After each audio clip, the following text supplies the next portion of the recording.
خالد بن الولید بن المغیرۃ المخزومی خالد بن الولید بن المغیرۃ المخزومی 7ویں صدی کی عرب فوجی کمانڈر تھے۔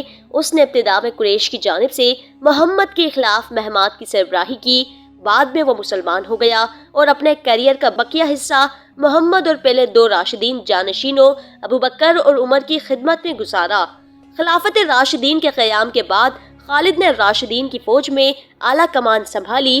اس نے 632 تا 633 میں عرب میں باغی قبائل کے خلاف ردہ کی جنگوں، 633 تا 634 میں ساسانی عراق میں ابتدائی مہمات اور 634 تا 638 میں بازنطینی شام کی فتح میں اہم کردار ادا کیا۔ قریش کے اشرافیہ بنو مخزوم کے گھڑ سوار کے طور پر جس نے محمد کی پرجوش مخالفت کی، خالد نے 625 میں احد کی جنگ کے دوران محمد اور ان کے پیرکاروں کو شکست دینے میں اہم کردار ادا کیا۔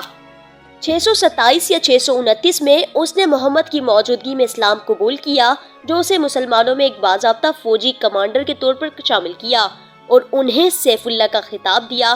موتا کی لڑائی کے دوران خالد نے بازنطینیوں کے خلاف مسلم فوجوں کے محفوظ انخلا کو مربوط کیا۔ اس نے 629 تا 630 میں مسلمانوں کی فتح مکے اور 630 کی جنگ حنین کے دوران مسلم فوج کے تحت بدویوں کی قیادت میں کی۔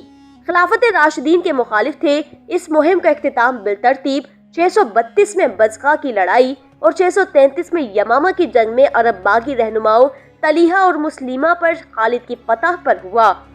اس کے بعد خالد عراق میں فرات کی وادی میں بڑی تعداد میں عیسائی عرب قبائل اور ساسانی فارسی فوجوں کے خلاف حرکت میں آیا۔ اسے ابو بکر نے شام میں مسلم فوجوں کی کمان کے لیے دوبارہ تقویض کیا تھا اور اس نے وہاں اپنے نوجوانوں کی قیادت شام کے صحرا کے ایک طویل بے آب و ہوا حصے میں ایک غیر روایتی مارچ پر کی تھی، جس سے ایک فوجی حکمت عملی کے طور پر اس کی ساکھ میں اضافہ ہوا تھا۔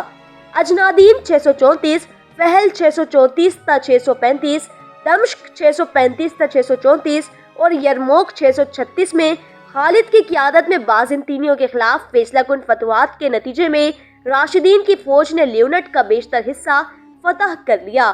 خالد کو بعد ازاں تنزلی اور عمر کے ذریعے فوج کی اعلیٰ کمان سے ہٹا دیا گیا، تاہم اس نے اپنے فوجی جانشین ابو عبیدہ ابن الجراح کے کلیدی لیفٹیننٹ کے طور پر خدمات جاری رکھی۔ ابو عبیدہ کے تحت خالد نے 635 میں امیسیہ کے پہلے محاصرے میں اور 638 میں امیسا حمص کے دوسرے محاصرے میں، اسی طرح حلب کے محاصرے اور 637 میں کنسرین کی جنگ میں حصہ لیا۔ ان یکے بعد دیگر مصروفیات نے ہیراکلس کے ماتحت لیونٹ سے بازنطینی فوجوں کی پسپائی کو اجتماعی طور پر تیز کر دیا۔ اس کے بعد عمر نے خالد کو 638 کے قریب جنگ کنسرین کی گورنری سے برطرف کر دیا۔ خالد کا انتقال مدینے یا حمص میں 642 میں ہوا۔